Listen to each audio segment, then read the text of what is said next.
गीता 18 के श्लोक नंबर 62 में भगवान स्वयं कह रहे हैं कि अर्जुन उस परमेश्वर की शरण में जा जिसकी कृपा से परम शांति व शाश्वत स्थान अर्थात सतलोक को प्राप्त होगा। वो परमेश्वर कौन है, कहाँ है, कैसा है, जानने के लिए कृपया अवश्य सुनिए जगत गुरु तत्वदर्शी संत रामपाल जी महाराज के अमृत वचन। अब क्या बताते हैं, जैसे एक शराब पिए पड़ा था दोपहर में, गर्मियों का मौसम और पसीना पसीना रेत में पड़ा, और उसको कोई कह रहा है कि उठ भाई तुझे वहां वृक्ष के नीचे बैठा देता हूं।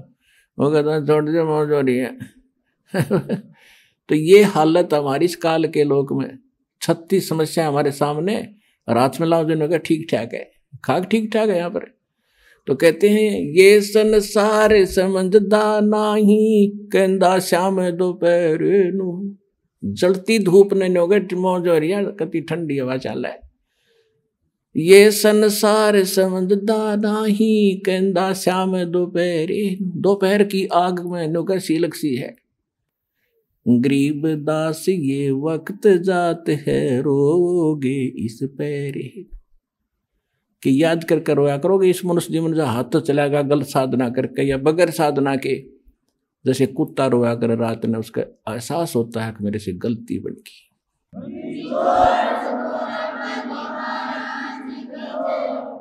मैं तो दे दी है बालम याणे नू, मैं तो दे दी है बालम याणे नू, मैं तो दे दी याणे नू, मैं तो दे दी है बालम याणे नू। गीता और भागवत पढ़े नहीं बूझे शब्द ठिकाने नू। गीता और भागवत पढ़े नहीं बूझे शब्द ठिकाने नू। मन मथुरा दिल द्वारका नगरी, क्या फिर बरसाने नू। मैं तो दे दी है बालम याणे नू, मैं तो।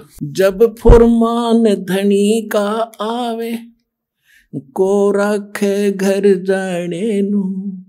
जब फुरमान धनी का आवे, कौन राखे घर जाने नू। जा सतगुरु का शरणा लीजे, मेटे जम तल बाणे नू। मैं तो दे दी है बालम याणे नू, मैं तो दे दी है बालम याणे नू। उत्तर दक्षिण पूरब पश्चिम, फिरदा दाणे दाणे नू। उत्तर दक्षिण पूरब पश्चिम, फिरदा दाणे दाणे नू। सर्व कला सतगुरु साहेब की, हरि आणे नू। सर्व कला सतगुरु साहेब की, हरि आणे नू।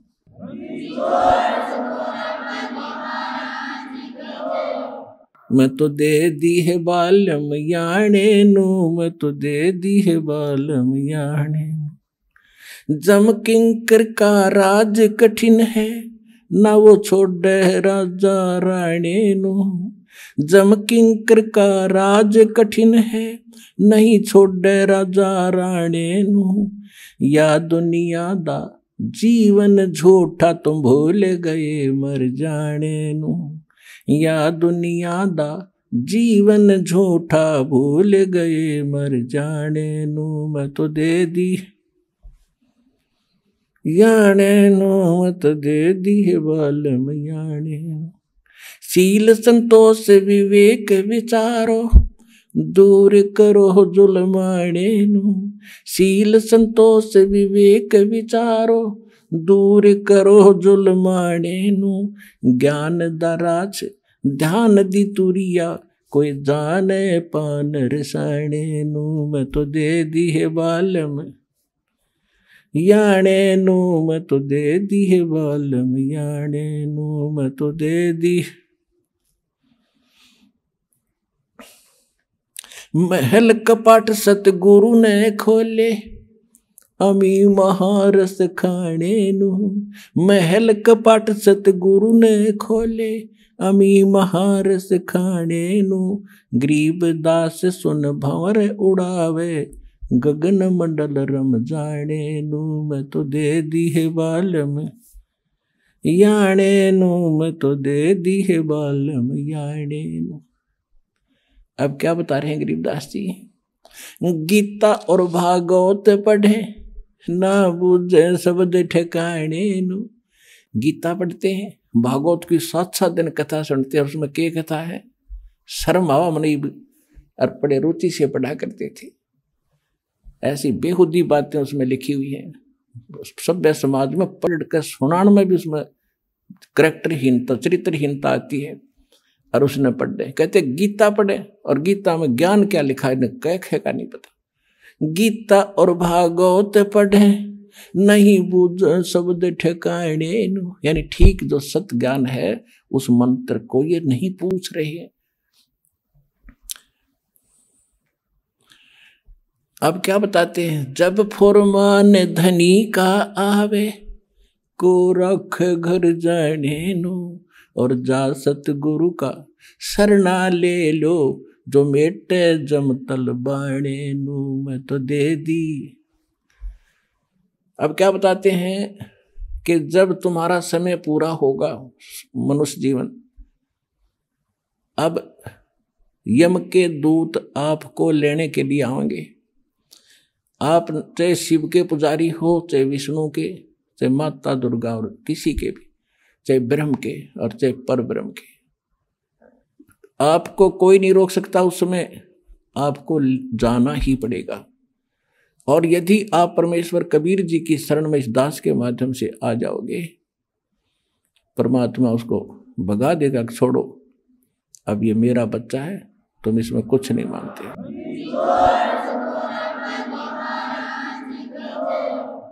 एक आपने बहुत से भक्तों के अनुभव सुने हैं।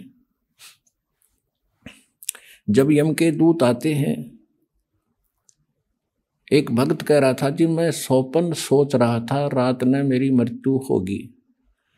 2-3-4 महीने दिखाई दिए काले काले से। वो कहने लगे आजा मेरे साथ। 2 थे वो, और हमारे साथ चल। मैं उनके साथ चल पड़ा। वे क्या बात है, चलो कहाँ चलेंगे? बहुत ऊंचे ले गए मेरे को। फिर मैंने पूछा भाई कहाँ ले जा रहे हो? कि तेरी धर्मराज के पास ले जाएंगे तुझे। और फिर क्या करोगे? फिर जैसा उनका आदेश होगा वैसा करेंगे। नरक में डालना होगा नरक में डाल देंगे, और गधा कुत्ता बनाना होगा तो वहां बेच देंगे। तो उसने सोचा मैं मर गया क्या? कहने लगे हाँ मर लिया तो भी मैंने तो नाम ले रखा है। मैं तो कबीर साहब का शिष्य हूँ। गुरुजी हमें बताते रहते हैं कि काल के दूत तुम ले जा नहीं सकते। तुम कैसे लाए मेरे को? मैं नहीं जाता। कहने मैं वहीं खड़ा हो गया, और निकट डालिए थे धर्मराज के दरबार के बाहर खड़े। ने बोला ना जाऊं अंदर। उन गेला में गुट्टम गुट्टा झगड़ा होगा दोनों के साथ। तो उसने एक कहने लगा भाई पहले पूछता फाइनल कर ले कि हम इसके खाम का खस्से जावे, एक बार जा वेरीफाई करके आ दूँ। वो उसके मेरे पास एक रह गया, एक अंदर गया, और उसने जाकर पूछा जी ऐसे ऐसे एक व्यक्ति को लाए हैं जैसा आपका आदेश हुआ था। और वो कहता मैं तो नाम ले रखा है। और कबीर भगवान से परमात्मा का कहते हैं वो बैठा था दाढ़ी सी वाला बड़ा सा आदमी। दिखा बोला मेरे को झांकी में गए। उसने उठा के देखी भाई घनी उलट सुलट करके बोला रे कित लिया इसने, मन ने भी मरवाओगे तुम, छोड़ का इसको तो वापस।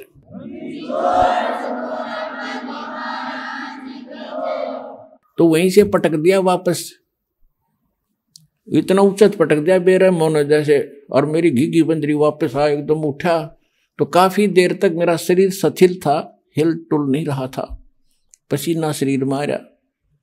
तब यदि ये घटना ना घटती और मैं ठीक ठाक उठ ले जाता तो शायद मैं इसको केवल सौपन मानकर भूल जाता। अब उसके बाद मेरी और ज्यादा लगन बन गई भगवान में। तो यहाँ गरीबदास जी कहते हैं जब फुरमान धनी का आवे, को रख घर जाने नो। जा सतगुरु का शरणाली जो मेटे जम तलबाणे नू। जो जम का तलबाना यानी जो आदेश आता उसको कैंसिल कर दे, भाग जाओ, ये मेरा संत मेरा भक्त है, मेरी मर्जी से ये यहाँ से जाएगा। कहते हैं ऐसे सतगुरु की शरणा लो। और वो सतगुरु वो संत उस परमात्मा की कृपा से दास रामपाल दास के पास वो मंत्र वो शक्ति है भगवान की दी।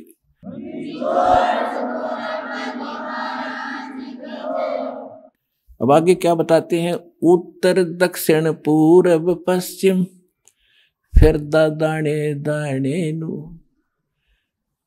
और सर्व कला सतगुरु साहेब की हरि आए हरि आने नू। एक भक्त कह रहा था जी, अभी मुझे अब दास तो पता नहीं कितने भक्तों से मिलता है, उनकी प्रार्थना होती है।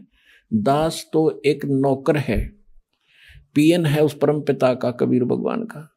आपकी अर्जी आती है, दास का काम उसकी मेज पर रख देना है। किसकी सुनाई होती है किसकी ना होती है वो जाने। तो दास ने उस एक भक्त ने कहा जी मैं विदेश जाना चाहता हूँ, अमेरिका का वीजा चाहता हूँ और बन नहीं रहा, मैंने सारे प्रयत्न कर लिए। मैंने कहा बेटा विश्वास करेगा तो यहीं तरफ अमेरिका बना देंगे। तो उसका वो काम बना नहीं, इसलिए या जैसा भी वो रह गया नहीं गया। अब 2 महीने पहले वो कह रहा था जी जो आपने वचन बोले थे आज मेरा यही अमेरिका बन गया, सारे सुख हो गए। और जो प्लाट था एक वो किसी ने दबा रखा था वो भी मिल गया, काफी कीमती था। तो यहाँ परमात्मा गरीबदास जी कह रहे हैं उत्तर पश्चिम पूर्व पश्चिम उत्तर दक्षिण फिरदा दाणे दाणे नो। और सर्व कला सतगुरु साहिब की हरियाए हरियाणे नो। सारे सुख देगा तुम्हें, मोक्ष देगा।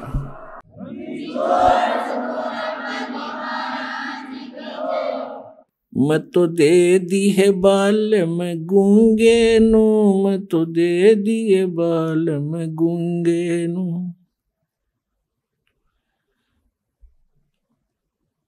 जा बालम दी मैं बल बल जावा, जो दान लगावे ऊंगे नो।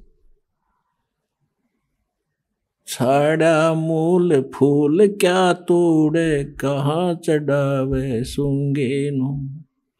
दूध गऊदा बच्चा पी गया फिर क्या चढ़ावे क्या कढ़ावे चूंगे नो।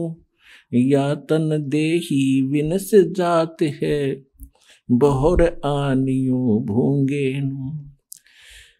या तन देही हाथ न आवे, कहाँ करेगा रूंगे नु। नग नारायण भूल रहा है, कहा परखे मोती मूंगे नु। गरीब दास यूं साखा सुख है, बीज न बोया ढूंगे नु। अब ये बिल्कुल हरियाणवी लैंग्वेज में ये शब्द है गरीबदास जी का कि मैं तो दे दी बालम गूंगे नु। यानी इसको जब सही मतलब की बात होती है तो ये साथ नहीं देता, वो बकवास करें जाएगा, बटपट बोलें जा और मंत्र करें तो पता नहीं कहाँ कहाँ घूमने लग जाएगा। इस मन के बारे में कहा है। फिर क्या बताते हैं कि जा बालम दी बल बल जावा, जो ध्यान लगावे ऊंगे नु। यानी उस जब आपका मन इतना सद जाएगा, सीधा हो जाएगा कि संसारिक झंझटों को और अनुपासना को छोड़कर और परमात्मा की तरफ, यानी ऊंगे को, इंगे और ऊंगे, इधर उधर, इधर यहाँ काल के लोक में और ऊंगे ने उधर को सतलोक में। कहते उस समय इस मन को आप उस मन की मैं बलिहारी जाऊं जो उस परमात्मा की तरफ ऊंगे को ध्यान लगाता है। और गरीब दास यूं साखा सुख है, बीज न बोया ढूंगे नु। ढूंगे माने गहरा बीज ना बोने वाला, यानी ऊपरले मंत्र जो भक्ति करता है वह कामयाब नहीं होगी जब तक हृदय में कसक बना के और सच्चे दिल से भक्ति नहीं करोगे। तो वो तुम जो गहरा बीज बो रहे हैं उनका बीज अच्छा उगता है, और जो ऊपरे डाला वो बीज सूख जाता है, वो नष्ट हो जाता है। तो यहाँ कहते हैं गरीब दास यूं साखा सुख है, बीज न बोया ढूंगे नो। पुण्यात्माओं, सौभाग्य आपका कि आपको ये अनमोल वचन सुनने को मिल रहे हैं। ये काम कहते हैं समझा है तो सिर धर पाओ और बहोर नहीं रे ऐसा दाव। सुखदेव ने 84 भुगती बिना पजावे खरवो, और तेरी क्या बुनियाद प्राणी तो पेंडा पंथ पकड़वो। कहते हैं सुखदेव जैसे ऋषि ने साधनाएं भी की फिर भी यहीं भटकते रहे, और तेरी क्या बुनियाद प्राणी, छोटी मोटी साधना अनुपासना करके आप मोक्ष चाहते हो तो पेंडा पंथ पकड़ो। कौन सा पंथ, कौन सा मार्ग? जो सतगुरु ज्ञान देता है उसको ग्रहण करो। अपने आत्माओं, एक परमात्मा की महिमा को समझने के लिए आपको थोड़ा सा समय की आवश्यकता पड़ेगी, क्योंकि जब तक हम समय नहीं निकालेंगे तो कुछ भी काम नहीं कर सकते। आप बच्चों को शिक्षा के लिए भेजते हो, 15, 20, 22 वर्ष तक बच्चे को फ्री छोड़ देते हो, बेटा या बेटी को, और पैसा भी लगाते हो। किस लिए? क्योंकि आप परिचित हो इस बात से कि लड़का लड़की शिक्षित हो गया तो इसका रोजी रोटी ठीक मिल जाएगी, अच्छी बात है। और इसी प्रकार जब आपको इस बात का ज्ञान होगा कि मनुष्य जीवन किस लिए प्राप्त हुआ है, इसका मूल उद्देश्य क्या है, तो आप फिर इतना ही जोर, इतना ही समय और समर्पण इस साइड में होगे। और उधर जैसे लड़के पढ़ गए खूब, MA BA PhD CA कर लिया, और नौकरी कौन सी सबको मिलेगी, और फिर भी हम पढ़ा के छोड़ देंगे बच्चों को। तो कहने का भाव यह कि उसमें हानि भी हो सकती है, और फिर भी इतना हम प्रयत्न कर रहे हैं तो इसमें हानि हो ही नहीं सकती। लड़का लगो चाहे लड़की भक्ति मार्ग पर, सारे ठाठ भगवान करेगा, या जो रोटी भी देगा और उसकी रक्षा भी करेगा, और मोक्ष भी मिलेगा, सदा के लिए सुख भी होगा।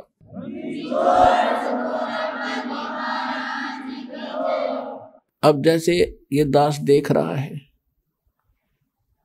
छोटे छोटे बच्चों को लेकर के माताएं यहाँ पर पहुंच रही हैं इतनी गर्मी और सर्दी के अंदर, और कितनी कितनी दूर से आते हैं।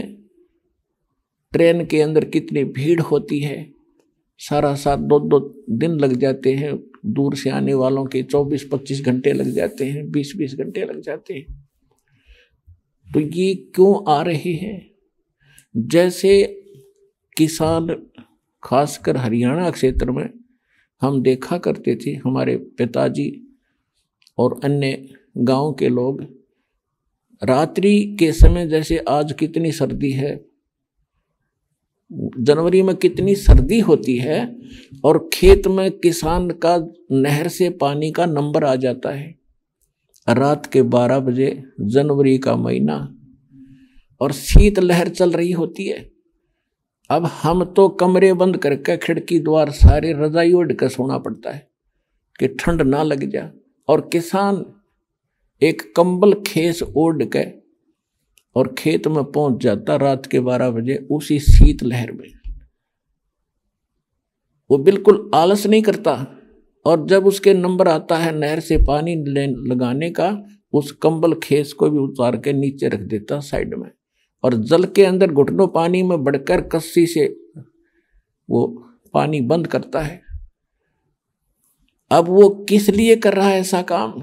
उसको मालूम है कि यदि आज मैं पानी सिंचाई करने नहीं गया और मेरा नंबर कट जाएगा, फिर ये नंबर मिलेगा नहीं, इतने मेरी फसल सूख जाएगी और मेरे बच्चे भूखे मर जाएंगे, मैं निर्धन हो जाऊंगा। क्योंकि किसान उस प्रोसेस से, उस प्रोसीजर से पूर्ण परिचित है, इसलिए वो ना ये देखता तेरा नमूनिया हो जाएगा, रात के समय ये भी नहीं देखता कोई सांप काट जाएगा, नहीं, वो काम करके छोड़े तो सफल हो गया। इसी प्रकार यहाँ वही आ सकते हैं जो उस किसान की तरह इतने प्रभावित हो चुके हैं और संतोष हो चुका है और उनको पूरा ज्ञान हो चुका है कि यो काम तब करना ही पड़ेगा, चाहे मरे चाहे जीवे। पर भगवान के भगत मरा नहीं करते, जिया करते हैं और सदा सुख मिला करते हैं।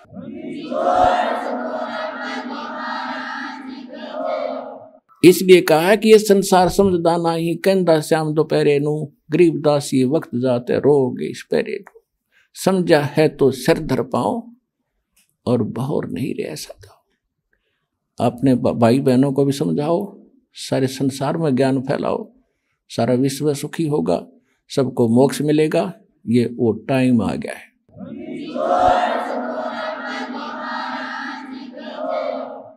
परम पिता परमात्मा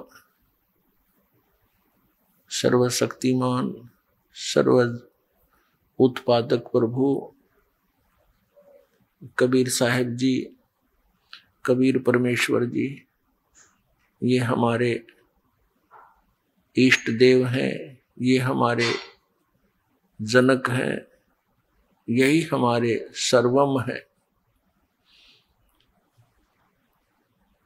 आज का जो शुभ समागम प्रारंभ हो रहा है,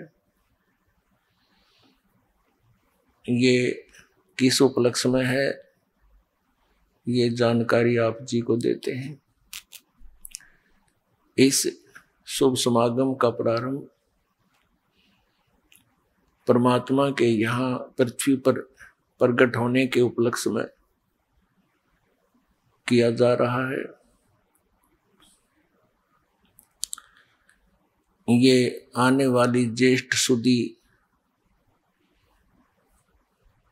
पूर्णमासी, ये वो शुभ दिन है जिस दिन परमात्मा सतलोक से चलकर यहाँ पृथ्वी पर हमें ज्ञान प्रदान करने के लिए, हमारे मूल ठिकाने की जानकारी कराने के लिए आए थे। पुण्यात्माओं, परमात्मा ने ही आकर हमें ज्ञान दिया है कि मनुष्य जीवन केवल परमात्मा प्राप्ति, आत्म कल्याण, शुभ कर्म करने के लिए ही प्राप्त होता है। इसका जो अन्य कर्म हम करते हैं वो अनिवार्य नहीं है इतने, क्योंकि वो तो हमारी मजबूरी है। जैसे पशु पक्षी भी विवश हैं, अपने पेट भरने के लिए सारा दिन ताक लगाए बैठे रहते, बुगला सरोवर पर रहता है, मछलियों को खाता है, मछलियां भी अपने से छोटी मछलियों को खाती हैं, पशु पक्षी भी अपने आहार के लिए इधर उधर भटकते रहते हैं। ये तो हमारी मजबूरी है। एक जरूरी कार्य और है जिसका हमें ज्ञान नहीं था, और ज्ञान था तो एक औपचारिकता थी। परमेश्वर ने आकर के हमें दृढ़ता के साथ ये बात जनाई कि मानुष जन्म दुर्लभ है, ये मिले न बारंबार, जैसे तरवर से पत्ता टूट जा, बहोर नहीं लगता डार। परमेश्वर ने हमें याद दिलाया, मानुष जन्म पाय कर नहीं रटे हरि नाम, जैसे कुआ जल बिना फिर बनवायो क्या काम।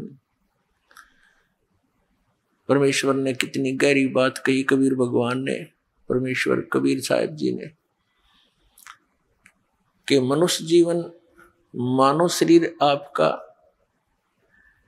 एक कूप जानो, और जिस कूप में जल नहीं तो उसका नाम भले ही कुआं है, उसमें गुण कुएं के नहीं है। ठीक इसी प्रकार जो मनुष्य जीवन पाकर के परमात्मा की भक्ति नहीं करते, वो नाम मनुष्य अवश्य है लेकिन गुण मनुष्य वाले नहीं है। उस परमेश्वर ने आकर हमें याद दिलाया कि यदि कोई श्रद्धालु किसी से प्रेरित होकर के साधना भक्ति कर भी रहा है और वो शास्त्र विरुद्ध कर रहा है, मनमुखी आचरण कर रहा है, तो भी उसका जीवन यूजलेस, व्यर्थ है। पुण्यात्माओं, हमारा इस दास का जन्म पवित्र हिंदू धर्म में हुआ। हिंदू धर्म के अंदर प्रचलित जो हमारी भक्ति विधि साधनाएं थी, उन पर हम आरूढ़ थे, पूरी श्रद्धा और विश्वास के साथ उन्हीं साधनाओं को किया करते थे जो हमारे धर्मगुरु हमें बताते रहे।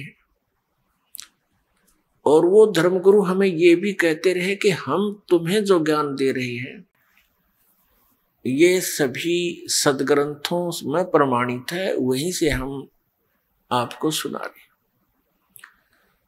वो पहले संस्कृत का वाक्य बोलते हैं, फिर उसका अनुवाद करते हैं। तो हम सोचा करते थे, यही जान लिया था हमने, मान लिया था कि हमारे जो धर्म के धर्म गुरु हैं ये बड़े विद्वान और संस्कृत भाषा के प्रकांड ज्ञाता है। इन्होंने हमारे सदग्रंथों को बहुत अच्छी तरह समझा है और ये जो हमें ज्ञान दे रहे हैं ये सही है, सदग्रंथों वाला ही है। और फिर इस परंपरा को चलते लगभग 2000 वर्ष से भी ऊपर हो गया। जो भी एक दूसरे से मिलते हैं उसी, हम एक समुदाय बन गया हमारा हिंदू। तो जो भी बोलता है वही बताता है कि ब्रह्मा विष्णु महेश ये अजरो अमर है। ब्रह्मा विष्णु महेश के कोई माता पिता नहीं है, स्वयंभू है। और मंदिर मूर्तियों की पूजा करना अनिवार्य है, सदग्रंथों में प्रमाण है। तो हम विद्यार्थी थे, हम तो एक डिवोटी थे। तो हमारे पूर्वजों को उन अज्ञानी धर्म गुरुओं पर अविश्वास नहीं हो पाया। अब जब परमात्मा ने हमारे ऊपर मेहर बख्शी कि तुम शिक्षित बनो, परमात्मा ने हमें शिक्षित बनाया। नहीं तो चौथा युग आ गया, ये शिक्षा आम समाज में नहीं थी। केवल एक ब्राह्मण वर्ग इस शिक्षा का अधिकारी था। केवल संस्कृत भाषा हमारे भारतवर्ष में थी। कुछ वर्षों उपरांत फिर ये अरबी भाषा, उर्दू भाषा भी प्रवेश कर गई समय आने पर। लेकिन पवित्र हिंदू धर्म के अंदर जो भाषा यानी विद्या मानी जाती थी, संस्कृत ही मानी जाती थी। तो संस्कृत के पढ़ने का केवल ब्राह्मण वर्ग को ही अधिकार था, अन्य नहीं पढ़ सकता था, ऐसा प्रतिबंध था पहले। तो जिस कारण से हमने ये सोचा कि इन्होंने बहुत अच्छी तरह सदग्रंथों को जाना है, जो इन्होंने ज्ञान दिया वो हमारे लिए मोक्षदायक। अब हमारे ऊपर मेहर बख्शी परमात्मा ने, हम शिक्षित कर दिए और ये शिक्षा हमारे लिए हानिकारक भी है, पूरे विश्व के लिए, और हमारे लिए एक विशेष परोपकार भी है इस शिक्षा का। ये वरदान भी बन गई अब हमारे लिए कि हम सदग्रंथों से परिचित होकर के भगवान को पहचान लेंगे स्वयं आंखों देखकर। ये शिक्षा हमारे ऊपर अभिशाप बन गई है। अभिशाप क्यों बन गई? क्योंकि हमने परमाणु बम बना लिए। जरा सी कोई बात ऊक चूक होगी, एक परमाणु बम छोड़ दिया तो लाखों व्यक्तियों को समाप्त कर देगा। उस क्षेत्र में वर्षों तक कुछ भी नहीं होगा। ये इस शिक्षा की देन है। दूसरे हम चतुर बना दिए, इतने कौवे बना दिए हम, बहन भाई से दूर, भाई भाई का झगड़ा, और हम अफलातून बन गए। बनना था हमने दास। हमारे पूर्वज देखो कितने शांतिपूर्वक रहा करते थे। 2 रोटी भगवान देता, झोंपड़ियों में रहा करते थे, कच्चे पक्के मकान बना करके शांत रहते थे। उनका जो पिछला दास को ने तो बहुत देखा है, क्योंकि 61वां वर्ष चल रहा है। उससे पहले के जितने भी बुजुर्ग देखे, कितना शांत स्वभाव होता था, निष्कपट होते थे, एक दूसरे की मदद के ऊपर तत्पर रहते थे। ऐसा दुराचार व्यभिचार नहीं था जो वर्तमान में आग लगी पड़ी है पूरे मानव समाज में। तो ये शिक्षा का अभिशाप है हमारे, लेकिन ये अब वरदान बनेगी। परमात्मा ने इसका देना अनिवार्य समझा, इसलिए अब ये प्रदान की। नहीं तो पहले 4 युग हो गए, हम ऐसे अपना काम चल रहा था, ठीक है, टाइम पास ही तो करना था इस संसार में। परमात्मा देखो, गुरुजन होते हैं, गुरु का अर्थ यही होता है कि वो अपने सिलेबस को स्वयं जाने, फिर विद्यार्थियों को सरल करके समझावे। ये इन गुरुओं का काम होता है। तो हमारे धर्म गुरु ये नकली थे, ये अज्ञानी थे कलयुग के। इन्होंने हमारे सदग्रंथों को समझा नहीं, अपने सिलेबस से ये परिचित नहीं थे, जिस कारण से हम विभाजित होते चले गए। कहीं हिंदू बन गए, कहीं मुसलमान बन गए, कोई सिख बन गया, कोई ईसाई बन गया। और उसके बाद अब देखो, कलयुग के इस थोड़े से इस समय में 100-150 वर्ष के अंदर ही कितने पंथ बना दिए, इनका कहीं नामो निशान नहीं था। तो इस काल भगवान ने इन नकली गुरुओं के कारण, जो ना वेदों को समझ सके, ना पुराणों से परिचित, ना गीता से परिचित, इन्होंने लोक वेद सुना के हमें इतना कर्मकांड में फंसा दिया। आम व्यक्ति भी चिंतित हो गया, दुखी हो गया इनके कर्मकांड को करते करते। तो पुण्यात्माओं, इस समस्या का समाधान करने के लिए स्वयं परमेश्वर आए।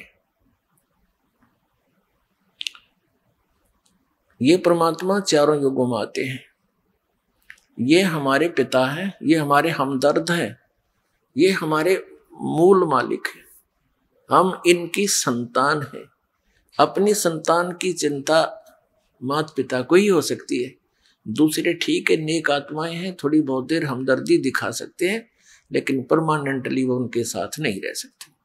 तो इसी प्रकार उस परमेश्वर ने हम पर रहम आया कि मेरे बच्चे बहुत दुखी हो गए, इन्होंने गलती तो की थी बड़ी भयंकर, फिर भी कहते हैं माता पिता बच्चों के सैकड़ों अवगुणों को भी माफ करने को तैयार रहता है, यदि वो सुधर जाता है।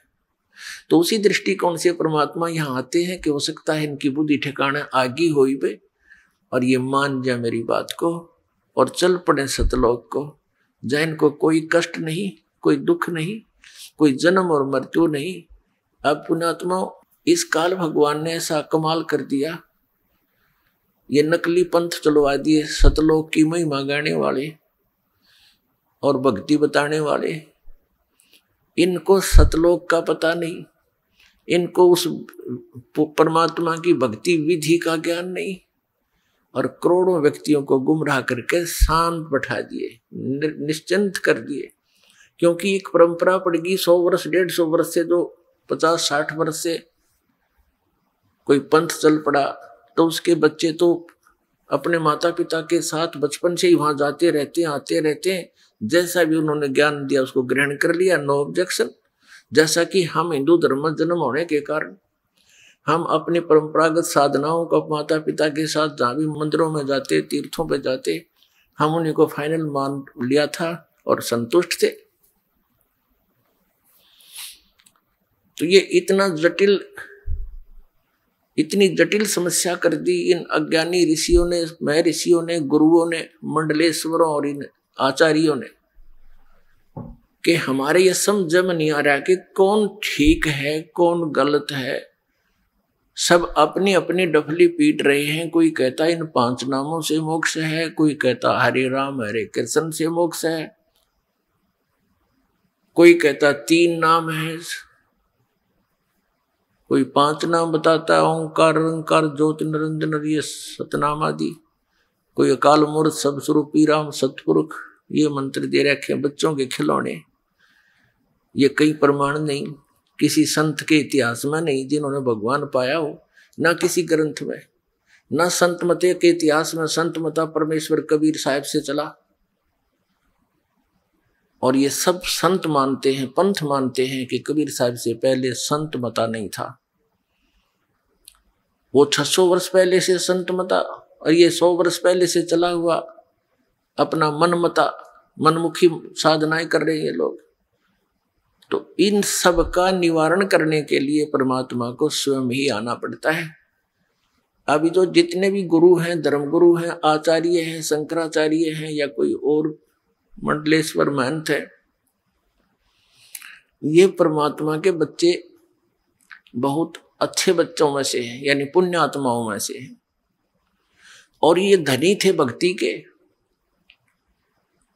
और ये काल भगवान के फंस गए।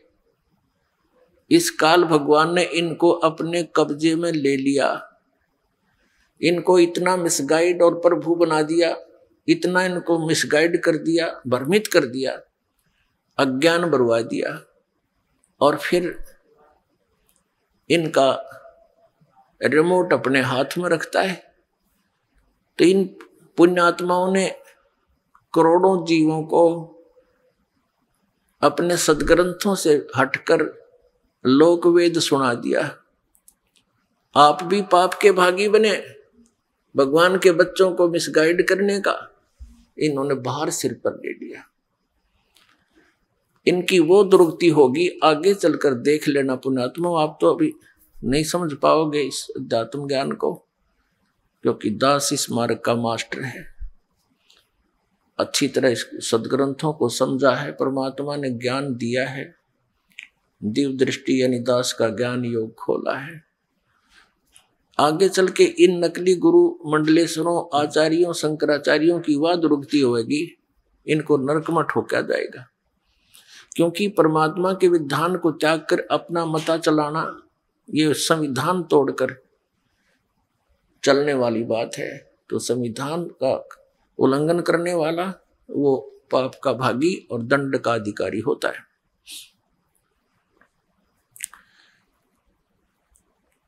पुण्यात्माओं, परमेश्वर ने कहा है कि 9 मन सूत उलझिया, ये ऋषि रहे झकमार, और सतगुरु ऐसा सुलझा दे, उलझे ना दूजी बार।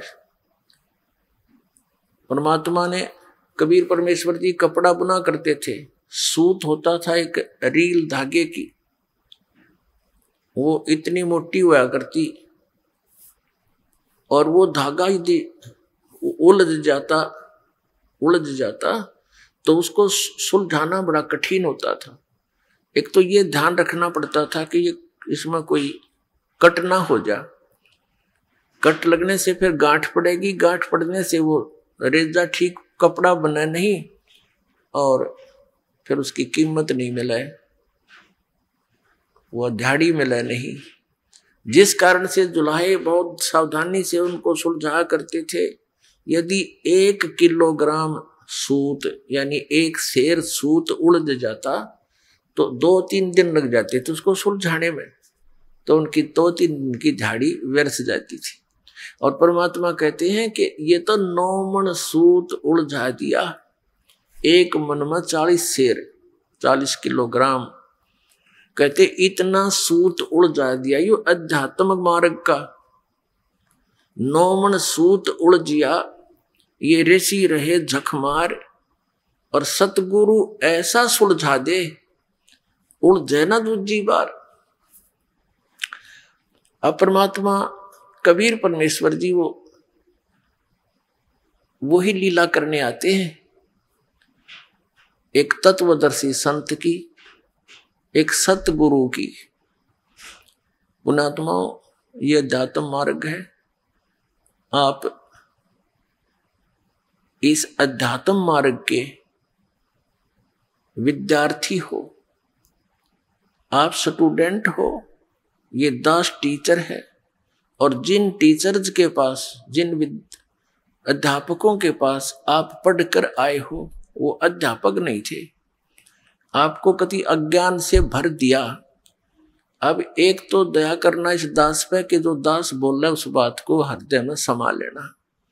समय बहुत थोड़ा है, परमात्मा कहते हैं कलयुग में जीवन थोड़ा है, भाई कर ले बेग संभार।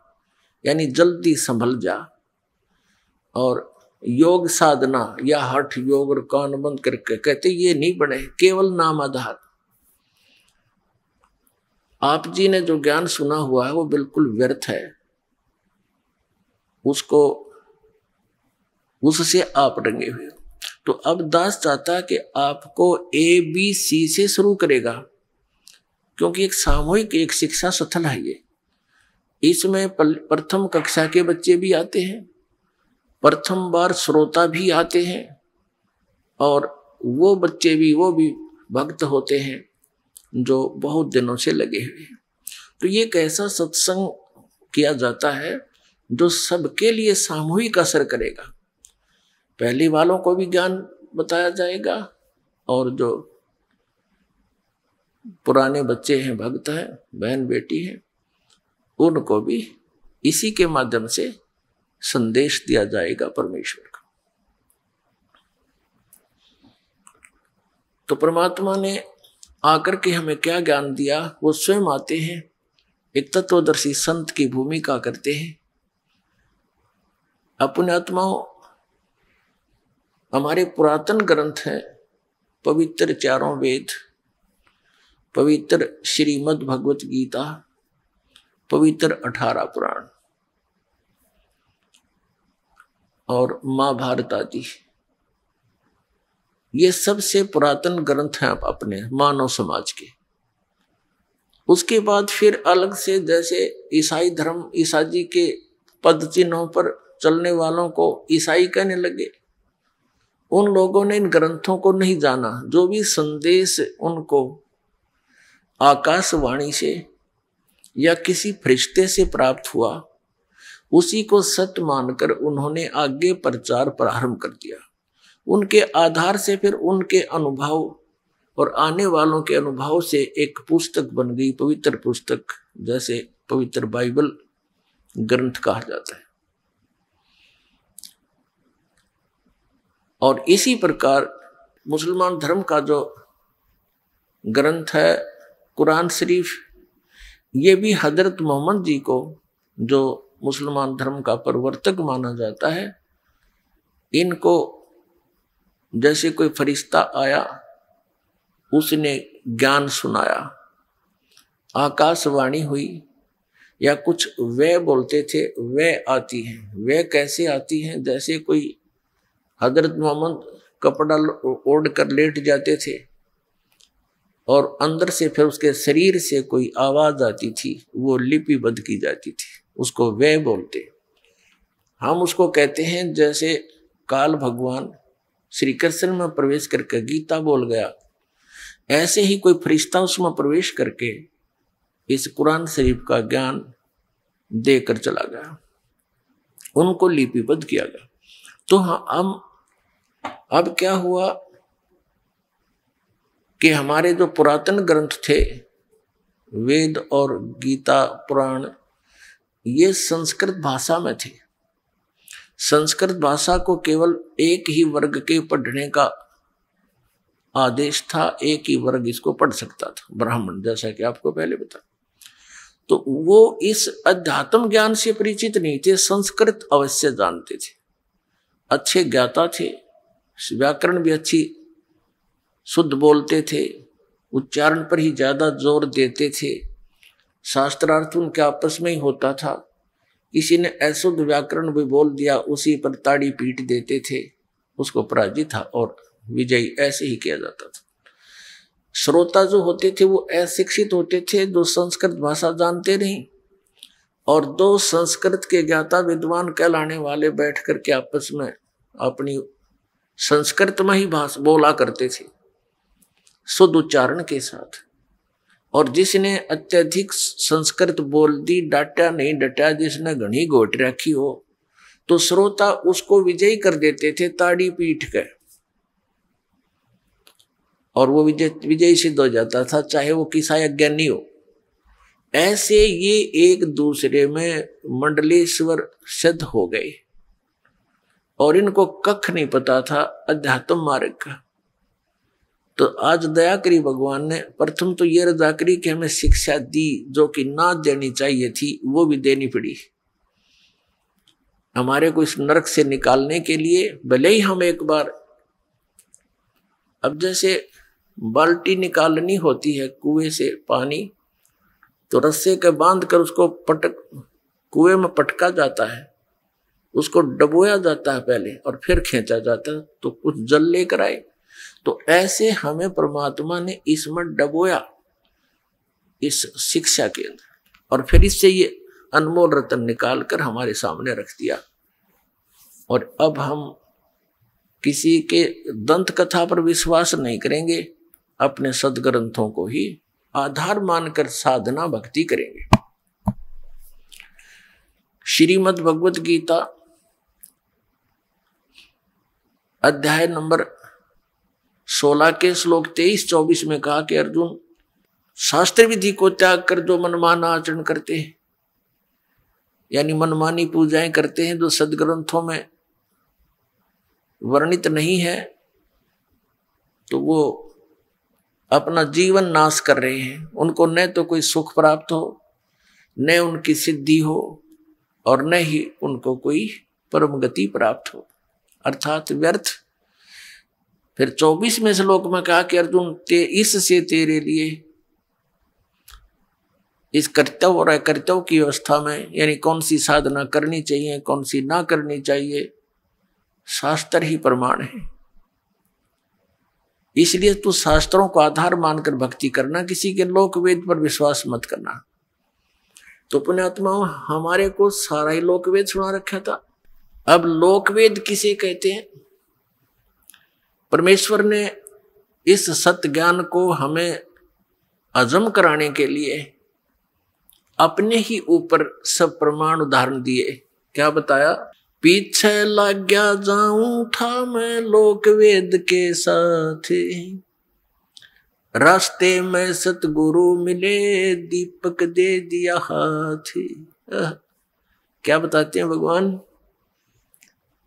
जैसे ये दास पहले हनुमान पुजारी था, बाबा श्याम जी की पूजा करता था।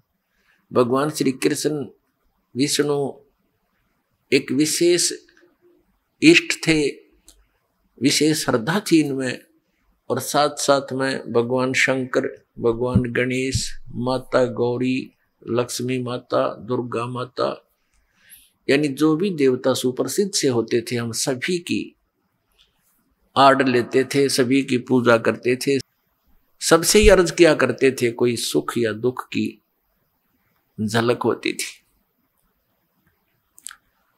और उनको करते करते भी हमें बहुत से सुख हुए।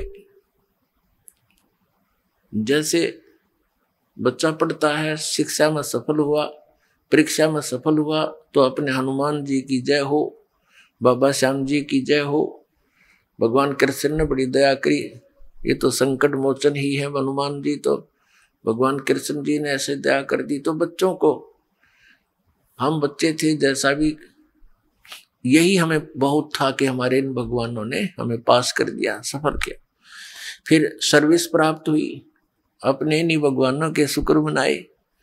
फिर पुत्र पुत्रियां प्राप्त हुई, फिर इन भगवानों के शुक्र मनाए।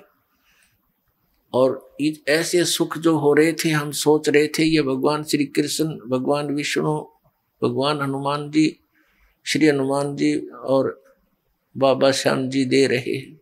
तो अब बच्चे समझदार हो गए हैं इस ज्ञान के, दास के तत्व ज्ञान से। तो अब बहुत से समझदार होकर के कुछ एक दूसरे से डिस्कस भी करते हैं। कहते हैं एक समय एक आपस में दो भक्त डिस्कस कर रहे थे कि भी किसकी पूजा करते हो।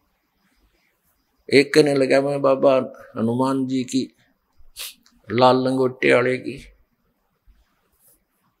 तो कहते हैं भाई सुन, एक भगत ऐसे ही हनुमान जी की पूजा कर रहा था, हनुमान जी प्रसन्न हुए, मांग भाई के मांगेगा, क्या मांगता है बच्चा, मांगो। अब बच्चे ने के मांग रहा था, ने बोला जी बढ़िया सी पेंट कमीज दे दो। ने बोला भाई मैं लंगोट में रहूं, तेरे तो कहां से लाऊंगा, मैं ही एक लंगोट में टाइम पास करता हूं, आपके लिए कहां से लाऊं मैं। और हनुमान जी ने ये कहा था कि भाई राम की भक्ति करो, किसी और की नहीं। तो पुण्यात्माओं ऐसे ही आप समझना ना, भगवान श्री राम ने कभी कहा मेरी भक्ति करो, वो स्वयं भगत थे। आइए अब हम उन श्रद्धालुओं के अनुभव जानते हैं जो जगत गुरु तत्वदर्शी संत रामपाल जी महाराज जी से दीक्षा प्राप्त कर चुके हैं तथा उनके द्वारा बताए गए भक्ति मार्ग पर चल रहे हैं। नमस्कार जी। नमस्कार सर। क्या नाम है जी आपका? लीलावती दासी। बहन जी आप कहाँ से हैं? भागलपुर जिला नौगछिया और बिहार से। संत रामपाल जी महाराज से नाम दीक्षा आपने कब ली? सर हम संत रामपाल जी महाराज से नाम दीक्षा 2015 11 अक्टूबर को लिए। बहन जी संत रामपाल जी महाराज से नाम दीक्षा लेने से पहले आप क्या भक्ति साधनाएं करती थीं? संत रामपाल जी महाराज के शरण में आने से पहले सभी देवी देवता का पूजा करते थे हम, और बहुत से कष्ट में हम पड़ गए। देवी देवता को पूछते पूछते हम बहुत से कष्ट में पड़ गए।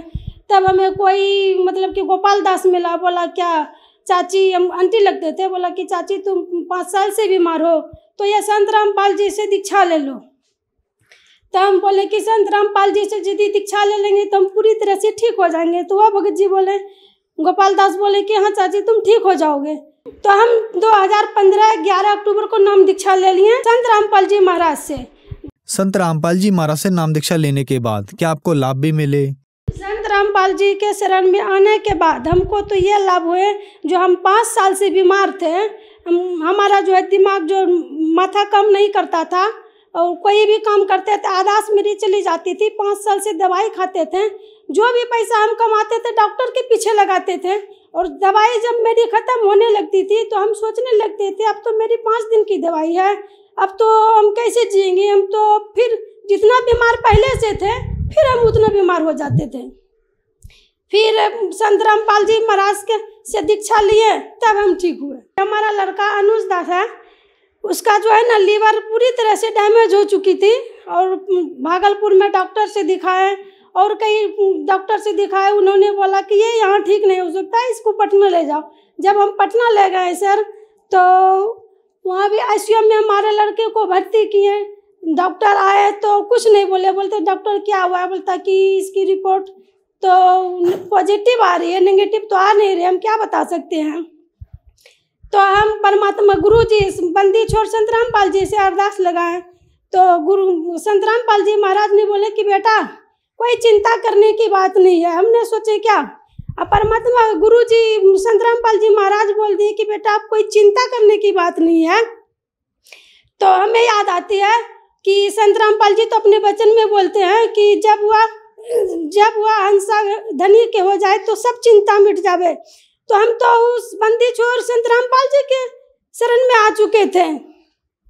तब मेरे लड़का आईसीयू में जब भर्ती था, संत रामपाल जी महाराज आए और बोला अनुज दास तुम कैसे हो। हमारा लड़का बोला कि गुरुजी हम ठीक हैं। तो सर हम संत रामपाल जी महाराज बोलते बेटा तुम ठीक नहीं हो सकता, तुम ठीक नहीं हो, तुम कैसे बोल रही हो कि ठीक हो, तुमने तो 13 दिन से खाना नहीं खाया है और तुम कैसे बोलते हो कि तुम ठीक हो। अब बेटा तुम खाना भी खाओगे और खाना में तुम अपने मम्मी से खिचड़ी ही खाने के लिए मांगना। तब भगत जी मेरे लड़का 13 दिन से जब खाना नहीं खाए थे तो हमारे पास कुछ नहीं था, उस समय हम हॉस्पिटल में थे, कुछ नहीं था। तो हम बोले कि गुरुजी संत रामपाल जी महाराज बंदी छोड़ हमारे लड़का 13 दिन से खाना नहीं खाया है, गुरुजी आप ही दया करो कि मैं खिचड़ी कहीं से ला करके दे दो।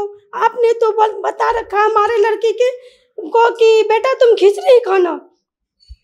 तो गुरुजी हम खिचड़ी अब कहाँ से लाए हैं, पटना में, हमें भीख मंगवा लो लेकिन खिचड़ी हमको दे दो। तो यही पूर्णिया जिला की कोई बहन जी थी, हम रो रहे थे, और बोले बहन जी क्या हुआ है। हम बोले कि बहन जी हमारे लड़का 13 दिन से खाना नहीं खाया है, हमारे संत रामपाल जी आए आईसीयू में हमारे लड़के से मिले, उन्होंने बोला कि बेटा तुम खिचड़ी खाना, और खिचड़ी खाने के लिए बता दिया गुरुजी हमारे पास कुछ नहीं है। तो वह बहन जी बोली कि तुम जितना चाहो ले जाओ, दाल चावल गैस सिलेंडर कुछ भी, तुम अपने लड़के को खिचड़ी बना करके दो। तो हमने उसी के दाल चावल सब लिए और अपने लड़कों को अनुज दास को खिचड़ी खिलाना चालू कर दिया। जब एक 13 दिन से खाना नहीं खाया था सर, तो उन्होंने दिन भर में कम से कम 20 बार 25 बार खाना शुरू कर दिया, और जाते जाते हॉस्पिटल से 3री मंजिल पर आईसीयू में वो भर्ती था। तो हमको जो है टाइफाइड का बुखार आना शुरू कर दिया।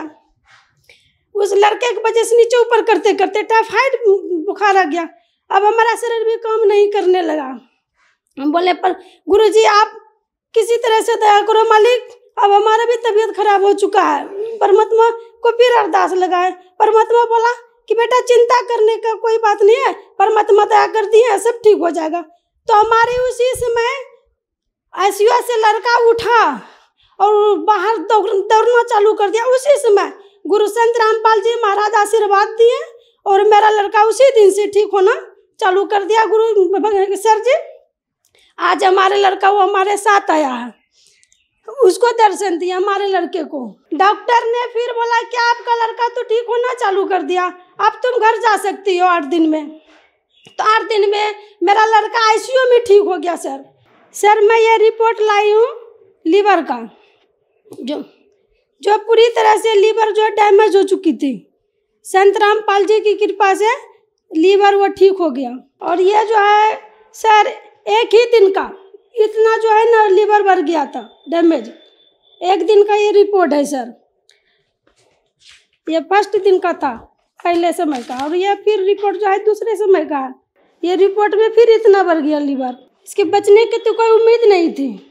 लेकिन संत रामपाल जी की कृपा से हमारा लड़का आज ठीक है और वो हमारे साथ आए हुए हैं और उन्हें आईसीयू में गुरुजी संत रामपाल जी दर्शन दिए।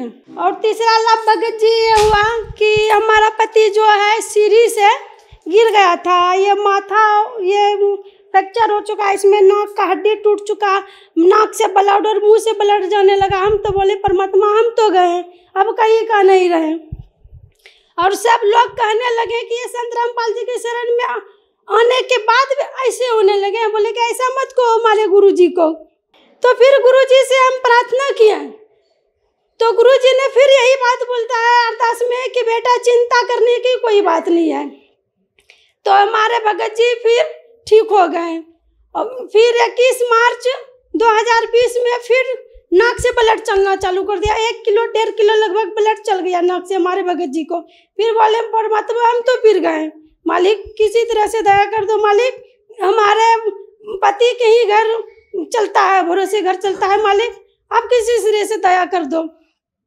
फिर संत रामपाल जी से अरदास लगाए तो फिर बोला बेटा कोई चिंता करने की बात नहीं है। तो हम तो ये सोच लिए कि जब मालिक बोलता चिंता करने की बात नहीं, फिर तो हम बेकार की चिंता कर रहे हैं। तो संत रामपाल जी महाराज आए फिर दया कर दिए। तो आज हमारे भगत जी ठीक है। और भगत जी हमें जो है 5 साल से जो हम बीमार थे तो भूत प्रेत की हमें बाधाएं थी, आर्थिक स्थिति बहुत खराब थी और सब कुछ मतलब कि खराब ही खराब थी। और आज संत रामपाल जी जब से हम शरण में आए हैं तब से हमारा आर्थिक स्थिति और शारीरिक भी सब कुछ ठीक है, कोई कष्ट नहीं सर। आपने बताया कि संत रामपाल जी महाराज की शरण में आने के बाद आपको बहुत सारे लाभ मिले। तो जो दर्शक आज आपको टीवी पर देख रहे हैं और वो भी किसी न किसी बीमारी से ग्रस्त हैं और संत रामपाल जी महाराज से नाम दीक्षा लेना चाहते हैं तो कैसे ले सकते हैं? संत रामपाल जी के सत्संग आते हैं, उनके नीचे एक पीली पट्टी आती है, उस पर नंबर दिया गया रहता है, उससे कनेक्ट करके आप नाम दीक्षा प्राप्त कर सकते हैं निःशुल्क, कोई पैसा नहीं लगता है सर, वहाँ सब कुछ फ्री मिलता है। धन्यवाद जी। सत साहिब जी।